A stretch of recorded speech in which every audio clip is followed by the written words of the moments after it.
Coming up, Curtis.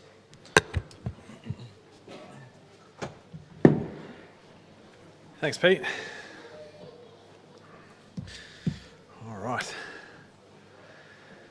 Okay, spotlight is on. Excellent. So I just wanted to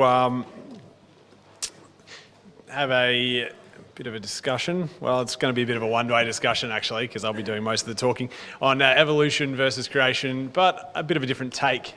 So rather than looking at the proof or lack of proof for evolution, what I wanted to look at was mathematical probabilities. So we're going to have a look at probabilities, and then we're going to essentially score each of some sections you'll see coming up as pretty simply as kind of plausible or implausible, with a little bit of maths behind it.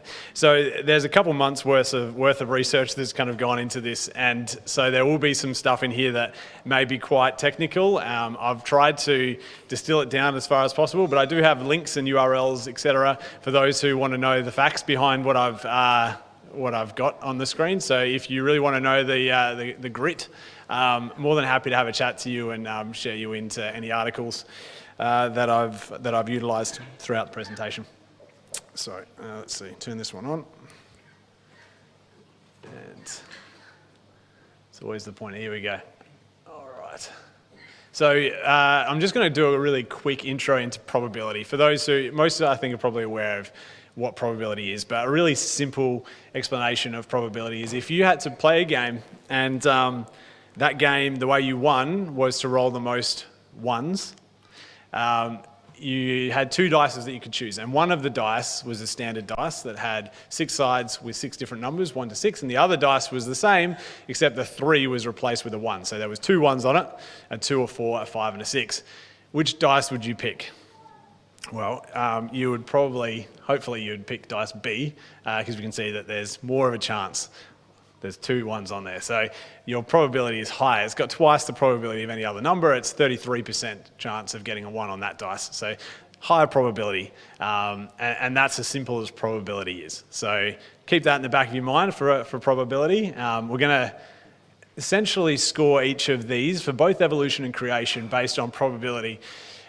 But the way we're going to look at this is that while we're going through evolution, we're going to be looking at the plausibility or implausibility of each belief system. So what each belief system says is the way that things happened. And how plausible or implausible is that? Whether or not it did happen that way, I think the majority of us are probably obviously here because we believe God created everything. But what I've tried to do here is stay as neutral as possible and have a look at the facts where they stand. So we're going to have a look at origins, so where it all started, the Big Bang for evolution, and for creation, obviously intelligent creation. And then we're going to go through to the start of matter, the first cells in initial life. We'll have a look at complex life, so the forming of the nervous system and neurons. And then we're going to have a look at intelligent life. I probably should have put us in brackets and then intelligent the other way around, but intelligent life, so humans, where we stand. So that's what we're going to have a look through. So first of all, origins. Now, origins is we're actually going to start off on pretty even ground here, because it's easy for us to go, well, where did the Big Bang start? You know, where did the material for the Big Bang happen? It must have had a beginning prior to that for the material to come about. And some people believe that it actually was the start, so it came out of a black hole from another universe and created our universe, and others believe that it was just this singularity that had always been there, but they don't really know. But then they can evolutionists can point the same finger and go, where did God come from? And we could say, well, he's always been there, but we're actually left on the same point. So for this one here, I'm going to skip through this one fast, because origins is a bit of a question mark, and it's a bit of a rabbit hole as well, because we just don't know. We can't understand infinity, or anything that lasts forever, or something never having a beginning. So those ones both get a question mark there, and now we'll start getting into some numbers. So for the beginning and matter, we'll start with evolution here. So we're probably all pretty aware of the Big Bang. We may have all heard of it before. For those who haven't, I'm not going to go into detail on it too much, but for those who have, what I wanted to pick out is just some of the core elements of how it worked. And so we had the singularity in the middle there and an extremely hot temperature that exploded out very fast. And then over time, cooled down, and then we had the creation of planets, etc. So this was the original theory that was proposed. Not too long after that, they realized that there was a problem with this theory. There was actually 4 problems with this theory that really destroyed the theory. So there was a thing called perturbation, which was there was an issue with the density of all the matter. There was a thing called monopole theory, which was sorry, I just saw my son completely stack it. There was a monopole issue. There's a flatness issue and horizon issue. So there's these 4 issues that couldn't be overcome. And up until 1980, it looked like people believed in the Big Bang, but they couldn't overcome these theories until a guy named Allen came up with a thing called inflation theory, which reinvigorated the whole thing because it was a new type of physics. And the inflation theory answered all of these 4 things for the Big Bang. So they were like, fantastic, Big Bang's back on track. We've proven the Big Bang can happen because inflation theory is a thing. All right. So then they were like, we're all good, until 2 years ago in 2020, some scientists built a machine, did a study essentially, and this machine, BICEP 3, was to identify 2 things in cosmic background radiation. I said, this is getting technical, but I don't have to worry too much about all of it unless you want to speak to me later. So they identified, they were looking for 2 things. One was called E mode and one was called a B mode. And when they run this science experiment, when they saw them, it would prove inflation theory and it would prove the Big Bang theory. So what happened was they ran it in 2020 and they couldn't find any B modes. So which is this type of gravitational field in the cosmic background, radiation background. Yeah. So they couldn't find any. And then they had a big issue now because it actually disproved, unfortunately, inflation theory, which then meant these 4 founding problems were now problems again, and that's where Big Bang theory sits today. Okay, so that's a real quick summary of a lot of technical stuff, but where we stand with all of that is that the Big Bang theory is currently implausible based on science today. And the only reason, if you read a lot of articles, the only reason they believe it exists is because we exist, and they don't want to believe that a God exists or that it was intelligent design. So they still believe that we evolved, but they can't say how. So we're actually, with this one here, we're actually left with implausible because the current scientific theories have disproved its theory. So that's where implausible is. For creation, creation's a bit different. So, we all believe in a God, and we believe in a Bible that lays out creation pretty clearly. In fact, all in the very first chapter of the Bible. And so we can read in the Bible in Genesis 1, from 1 verse 10 here, that God created the heavens and the earth. And so the belief system here is not that we were inspired randomly, I couldn't use the word inspired, could I? Not that we started randomly, but that there was an intelligent being behind it. And we can see some evidence that there must have been some intelligence because we can look at books like Genesis and Job, for instance, and we can see things in here which were not discovered by scientists for, up to, in some of the cases, 5,000 years. For instance, in Job 26, it talks about how he stretches forth the heavens and the earth hangeth on nothing, and how he makes the rain clouds to hold water but not to rain, which were just things that wouldn't have made a lot of sense to people back then. Or in Job 38, it speaks about gravity, and it speaks about the earth spinning. And so there's some, and we know about the snowflake as well, for those who have read in there, the treasures of the snowflake. So why this is important is that we see in the Bible some science that's being applied well before modern day scientists understood. And so if those principles were sound back then, it actually gives credibility and trust and evidence towards the very, very, very first scripture in the Bible, Genesis 1:1, that God created the heaven and the earth. So I guess the real question is, do we believe that if an intelligent life is capable of creating matter? And the answer to that is, well, it's plausible because that's the theory. So, and if we have a look at what was said before, well, if we compare the two, actually there's a great saying that I thought came from Spock from Star Trek, but actually it came from Sherlock Holmes many years earlier. And it was that if you eliminate the impossible, whatever is left, however improbable, must be true. And so what we're probably going to see tonight is quite a lot of that, where and we start to see here, early days, that the way that science is laid out, the Big Bang Theory, and the only way that they've laid out the way that we could have evolved, seems to have been impossible. They actually don't know how it must be. So if it's not possible, the reverse must be true, and the reverse is intelligence and intelligent design. All right, so now we're going to get into some maths, and we're going to talk. This is going to get very sciencey, but some of you remember this from school, hopefully. I saw a couple of people just slap their foreheads.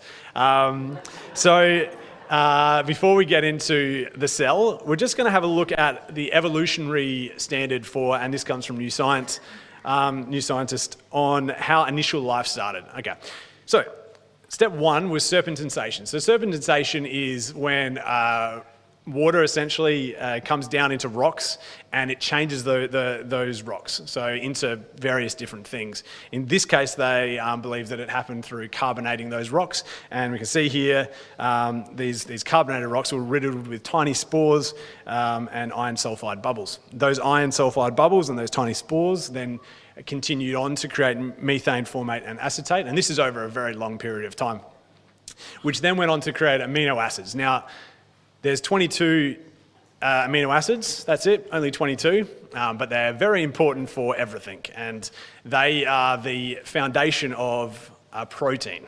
And we're going to come to proteins, and proteins is where we're going to really do the math. But after these amino acids were formed on the planet, and if you imagine the whole Earth, or all the water in the Earth is just this big organic soup of amino acids, these little amino acids running around everywhere, they started to join together and create RNA, DNA, and proteins. So what we want to look at is, well, what is the probability of a protein creating itself randomly in this massive planet full of organic stuff, just chaining up and creating one single protein? So this is a cell. This is an animal cell, but not dissimilar to us. We're technically animals, I guess. Sorry if you weren't aware, and particularly if you're an evolutionist, you definitely believe you're an animal. So the anatomy of a cell here, there's a lot to look at. We don't need to focus on all of it. What we really want to start with is the nucleus, so that kind of purple thing in the middle there. So the way that a protein is formed today. So this is not how it evolved. This is how it happens in our bodies and in the world today, is that it all starts within the nucleus. So inside of the nucleus is genomes, and inside the genomes is DNA. And inside of the DNA is a little thing called genes. And those genes go, hey, DNA, I need a protein. I need this specific protein. Can you make it for me? DNA says no worries, and calls on an RNA. So it's another little thing comes along, and the RNA reads the gene, and the gene goes, yep, print me this protein, and then it creates what's called a messenger RNA, an mRNA. And that leaves the nucleus and it comes out into the cytoplasm, which is that blue area, and it finds a ribosome. And inside the ribosome, I think I have a picture of it here, is where it essentially factories a protein. So a protein is a formation of about 100, the smallest protein, formation of about 150 amino acids strung together in an extremely specific order. Okay, so to do that, these little tRNAs, which are these things here, each one of those tRNAs has an amino acid attached to it, and it reads that mRNA and plugs in the right protein as it goes along. 3 at a time, creates a protein string. So that's how it happens today. Technical. And so then once it gets the protein to the right size, it rolls itself up and it creates a protein. And then we have one protein.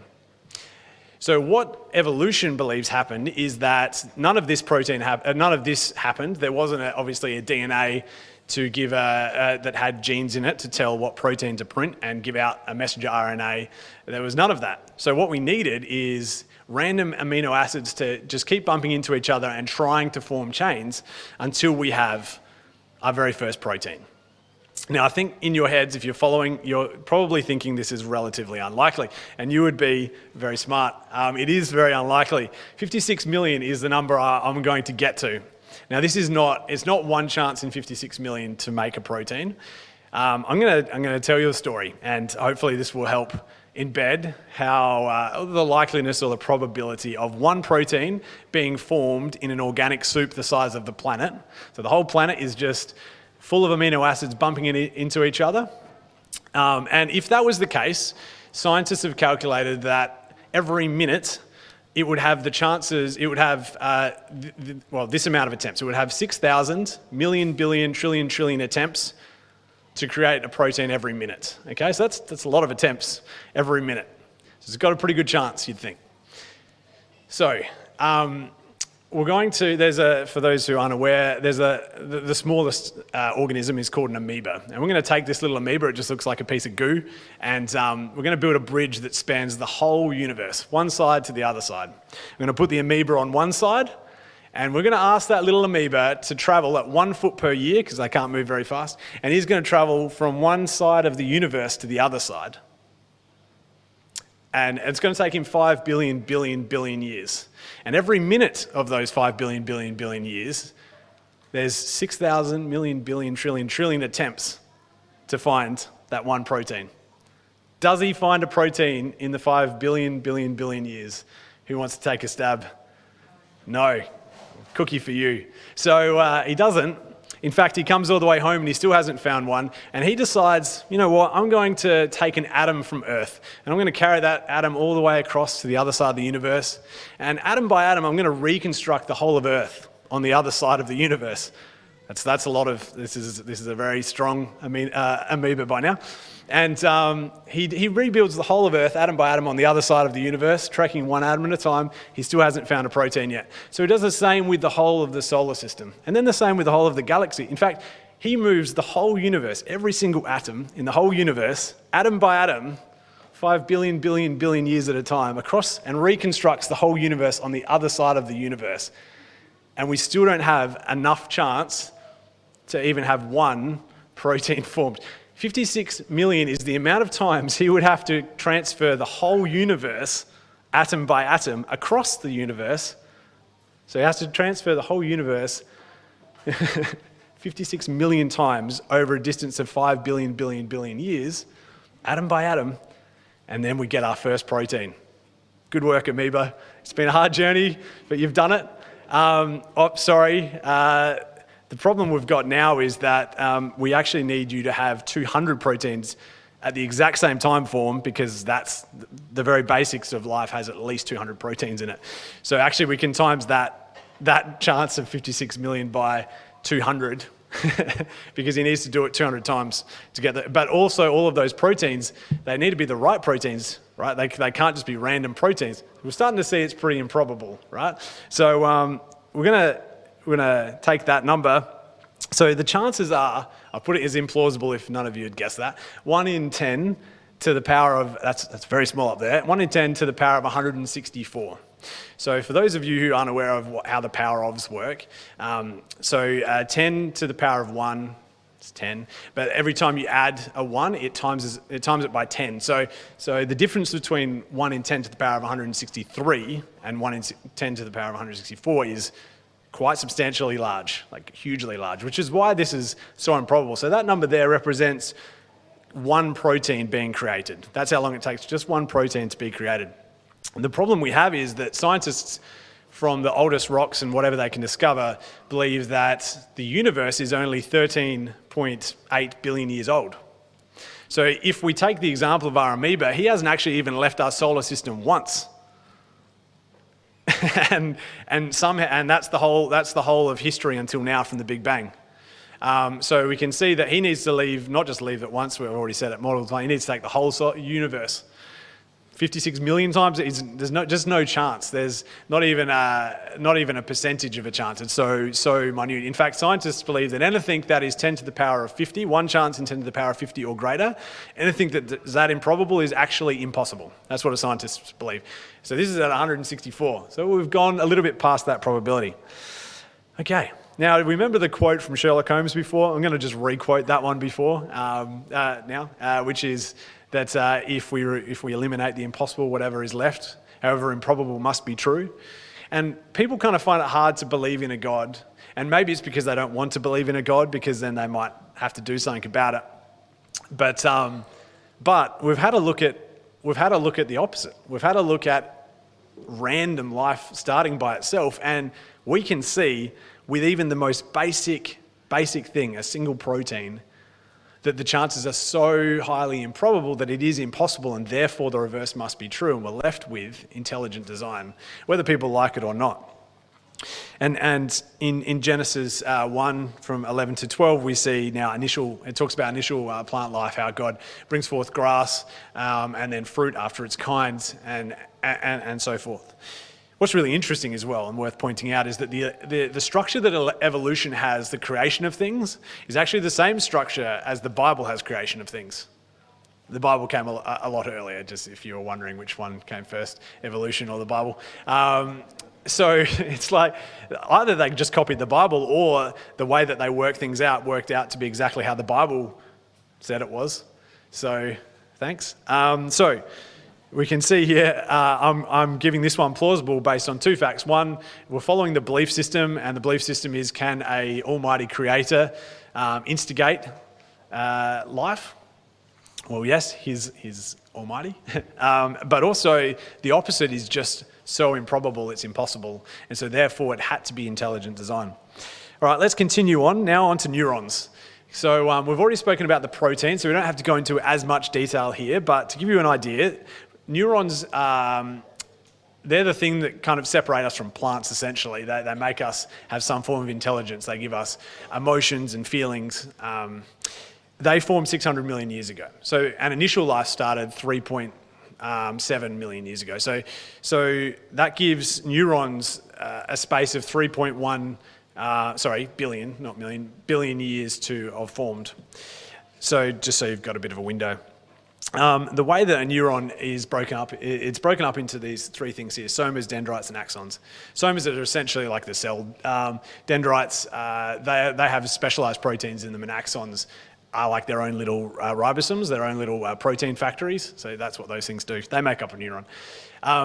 So to get to this stage, to get to the neuron, we need to make some proteins, right? And the problem we have here is that there are 50 billion proteins in one neuron. Okay, and so for a neuron to form at the same time, like to actually be a functional neuron, we need that protein to randomly create itself, but we actually need 50 billion of those proteins to randomly create themselves in a functioning pattern with functioning proteins that are all exactly the right proteins required for that neuron. We're seeing that 50 billion is a very big number, times what we saw before. It starts to become statistically ridiculous. And so when you have a look at this, we should also point out, how many neurons do we have? That might give you a scale as well. So we know each neuron has 50 billion proteins, but how many neurons do you have? So a jellyfish has around 5,000 to 10,000 proteins. And each of them neurons, and each of them has 50 billion proteins. A frog has 14 million. Your rabbit, your turkey, and your octopus, they all have the same, believe it or not. They're all at 500 million. And number one on the chart is not us. It's the African elephant, not American, African elephant. And the African elephant has, let me just remember it in my head, 2.5 times 10 to the power of 11 neurons. And each one of them has 50 billion proteins. Humans are just behind at 8.6 times 10 to the power of 10 neurons. And each of them has 50 billion. So that's a lot of proteins that need to come together. And I'm not going to go into the number because I tried and couldn't calculate the number. So that's why I'm not going to go into it. So what I have done here, however, is just times the probability of one neuron forming with 50 billion proteins, and we're left with that number there. Right, so we're still pretty improbable. And so we're giving that one implausible. But hey, look, God made it pretty easy, pretty clear. We're still in the very first chapter of the Bible, believe it or not. We haven't had to do much research further. And in Genesis 1, 20, 25, complex life comes into play and we see bird life and animals. And for those of you who aren't aware, Adam and Eve were not the first men. In fact, in Genesis 1, we'll come to shortly, but just in case I forget, that we see man is created. In Genesis 2, Adam is created, and then Eve shortly after. So for those of you who discredit creation because of that fact, you're wrong. Have a look at it again. But in terms of creation, it's pretty straightforward here. Again, because we have such an issue on the other side, we are left with what can only be the truth, and a simple truth at that there is some intelligence that's created all of this. And now the last part. There's a lot to go into here, and there's a lot of studies, but the short version of this is that there are roughly 300 million, they speculate, 300 million habitable planets in the universe. That's what they believe, 300 million habitable planets, which seems like a lot of habitable planets. And I read some really interesting reports from Oxford about how the fact that, one of them said, if we were to re-roll the tape of life on humans, there's just no way we would have ended up as we are, because we were just so lucky to get here. And I was like, that's an interesting take. But if we have a look at, there's these 7 stages of sometimes called the 7 stages of transmutation. But anyway, there's these 7 stages of evolution that are required to get to us today. And if we give each of them a 1% chance of success, which is very high, considering we saw 2 of those steps are not even on the, you can't give them a percentage, they're so low. But if we give every one of them a 1% chance of success at each stage, what we're left with is a 1 in 100 trillion chance of, so I'm doing this math fast, but 1 in 100 trillion chance that if there were 100 trillion habitable planets in our universe, one of them would have life. Give you an idea. So our universe with 300 million habitable planets, we would need 333,333 universes before we had our first habitable planet. But because we're already a habitable planet, we actually need twice that to get our second habitable planet. So the likelihood, again, just becomes so increasingly ridiculous.